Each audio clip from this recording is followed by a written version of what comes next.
Let's take a look at our top story. China has announced that it will be sending its special envoy to Jeddah to take part in the Ukraine peace talks hosted by Saudi Arabia. The confirmation came late on Friday when the Chinese Foreign Ministry said that Beijing is willing to work with the international community to continue to play a constructive role in promoting a political solution to the crisis in Ukraine. The Arab Kingdom is hosting weekend peace talks on finding a peaceful settlement to the ongoing war. But Russia, a party to the war, is absent from the forum. Moscow has not been invited by the hosts. Diplomats from Ukraine as well as major Western nations are taking part in the talks. Along with them, there will be officials from around 40 countries, including regional heavyweights India, China and Brazil. Now, speaking on the talks, Ukraine President Volodymyr Zelensky said that he hopes the Saudi initiative will lead to a peace summit of world leaders. He also pushed for Ukraine's 10-point peace formula in his remarks. The Ukrainian formula entails respecting Ukraine's territorial integrity and withdrawal of Russian troops from what it claims are annexed territories. Zelensky hopes to get Kyiv's initiative endorsed by the global south that has till now remained largely neutral.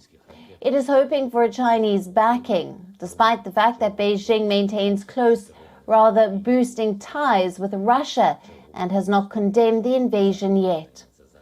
Earlier in the week, Kremlin officials said that they will be keeping a close eye on developments from Jeddah.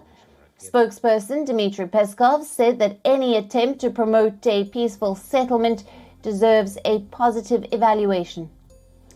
Now, Britain, South Africa, Poland and the EU are among those who have confirmed attendance, and the US National Security Advisor Jake Sullivan is expected to attend. India's National Security Advisor Ajit Doval is also in Jeddah ahead of the planned talks. Now, this is another round of peace talks as both parties decline to sit at the table and negotiate the way out. Turkey, China and several African nations have tried mediating between Russia and Ukraine in the hopes of finding a middle path. But no effort has borne fruit till now.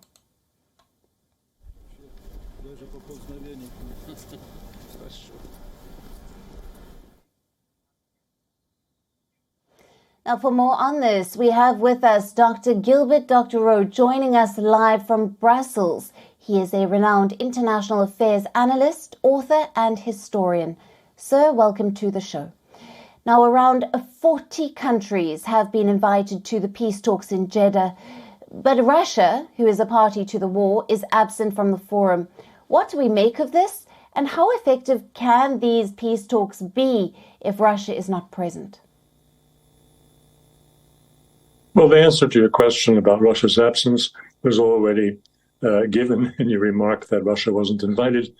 I don't think that Moscow is very concerned about this. I have to congratulate you at the outset for giving this event coverage, because major Western media, and I'm thinking of press media at the moment, for example, the Financial Times or the New York Times, they have given it no coverage today. And I think the reason for that is that their editorial boards understand that this gathering is unlikely to produce results of any significance, or to put it more pointedly, that the results will be what they do not want their readers or listeners to learn. Right. Now, India will be attending as an observer. What does this role mean in these peace talks? Well, I think that almost all of the 40-nation delegations are, in fact, observers. There are two actors here. The major actor, of course, is Mr. Zelensky's Ukraine, which is using this event to present and promote to the global south, because that is what many of the attendees constitute, to present his 10-point peace plan.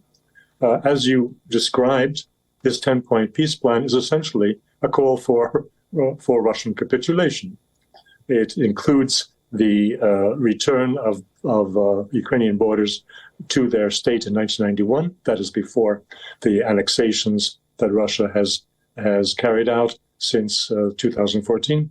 It includes also the pulling of Russia's leaders, including President Putin, before an international court for war crimes. And it includes provisions for reparation payments from Russia. The presentation of this peace plan at this particular moment in time is absurd.